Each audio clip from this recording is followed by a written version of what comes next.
नमस्कार, मैं हूं रविकांत। स्वागत है आप सबका।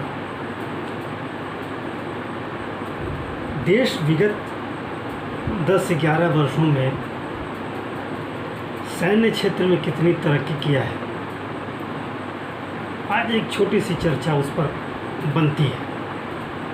हमारे रक्षा वैज्ञानिकों ने, हमारे DRDO ने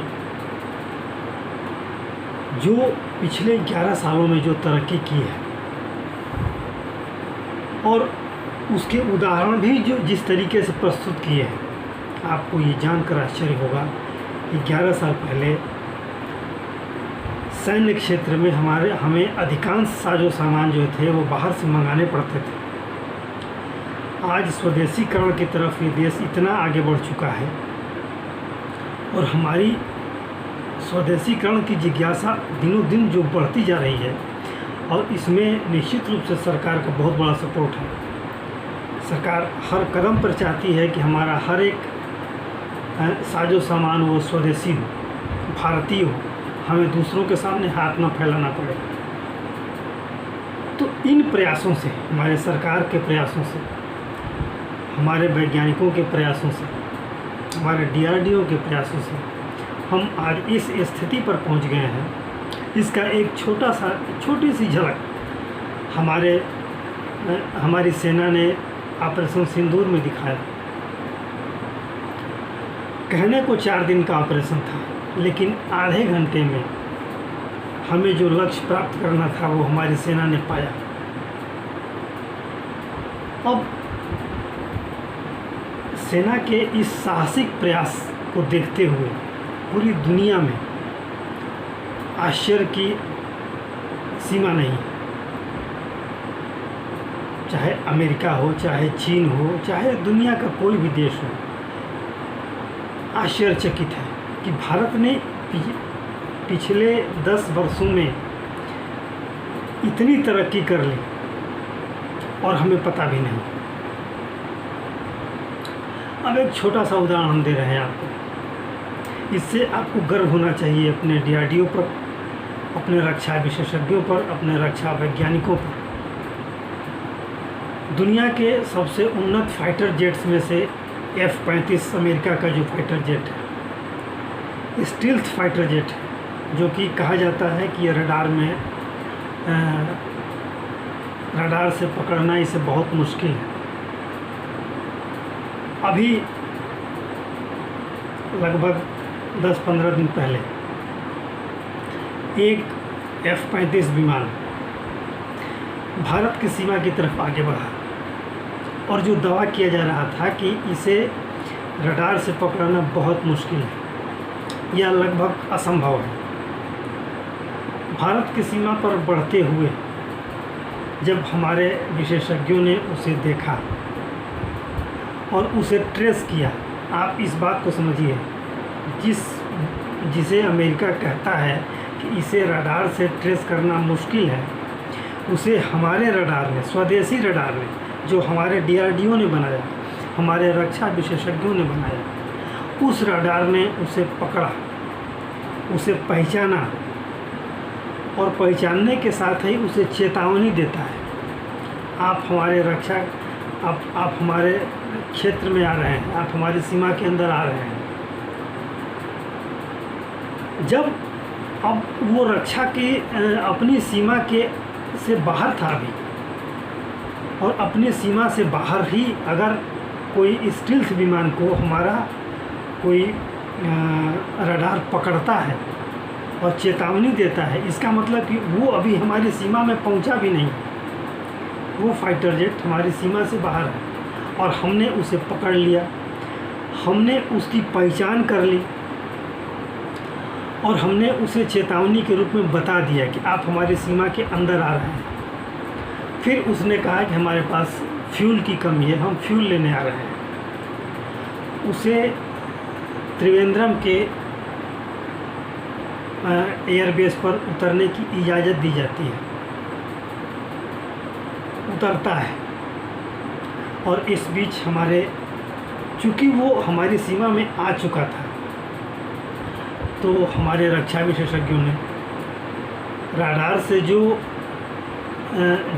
चीज़ें ट्रेस किया था जो पहचान ट्रेस किया, उस पहचान के आधार पर उस स्टील्थ विमान को F-35 जो अमेरिका का फाइटर जेट है उसे लॉक कर दिया,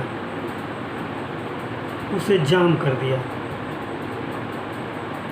अब उसके बाद जाम करने के बाद ये अमेरिका को महसूस हुआ कि ये हमारे फाइटर जेट के साथ ये क्या हो गया। वो चूँकि इंग्लैंड के संरक्षण में था, इंग्लैंड की सेना के पास था, तो उस रूप में ये यहाँ आया। और ये देखिए कि जो उस फाइटर जेट का पायलट है वो उसकी निगरानी में वहाँ से हटा नहीं, अभी भी वहाँ से हट नहीं रहा है। जबकि भारतीय वैज्ञानिक कह रहे हैं, भारतीय विशेषज्ञ कह रहे हैं और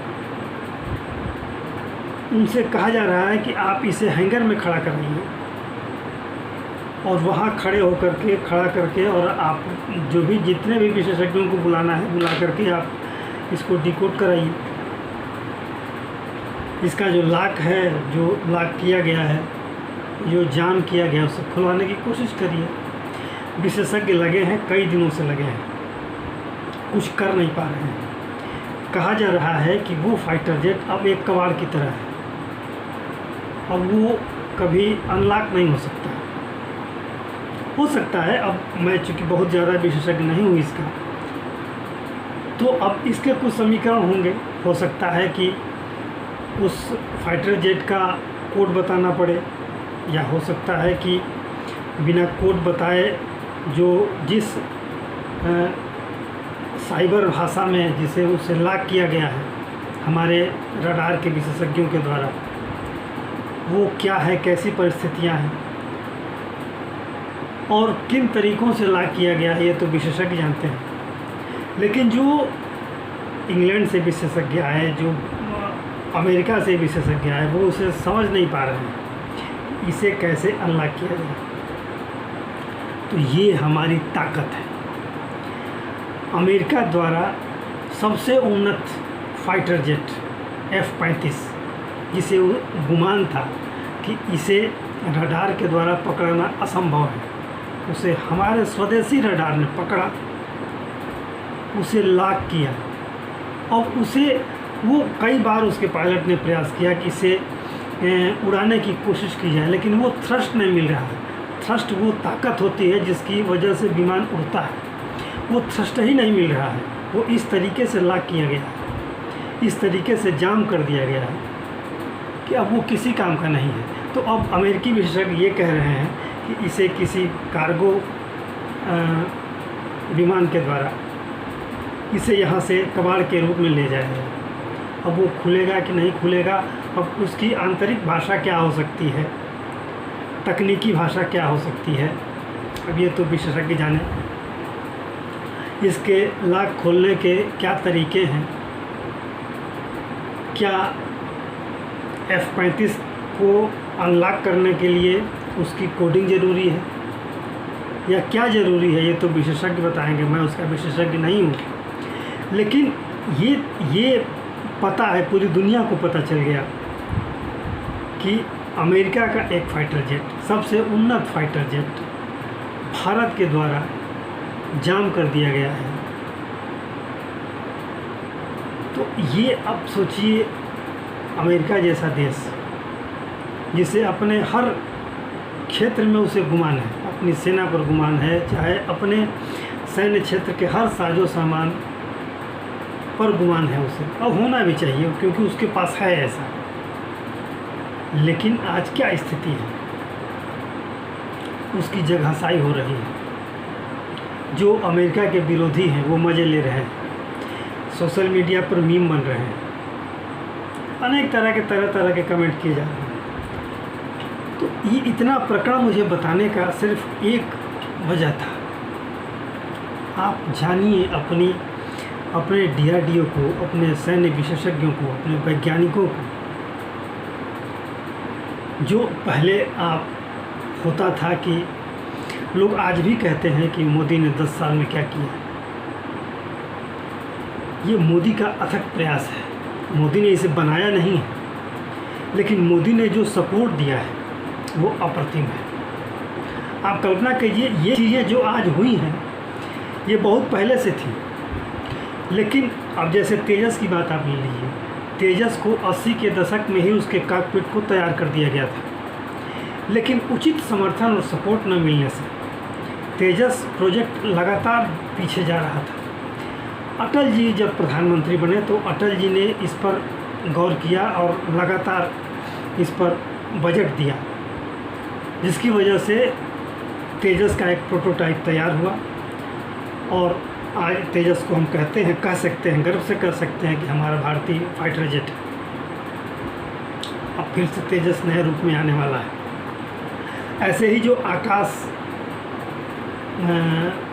मिसाइल है, आकाश मिसाइल भी 80 के दशक में ही इसके फार्मूले पर काम चल रहा था, लगातार इस पर काम चल रहा था, लेकिन उसको उचित समर्थन न देने के कारण, जो विगत की सरकारें रहीं, उचित समर्थन न देने के कारण ये भी परियोजना बहुत पीछे होती रही। ऐसे ही ये रडार जो हमारे रडार आज उन्नत रडार के रूप में हम इसे सेना में शामिल कर चुके हैं, ये सभी प्रोजेक्ट पुराने हैं, लेकिन उचित समर्थन न मिलने के कारण ये हमारे सेना में शामिल नहीं हो पाते थे। आज देखिए,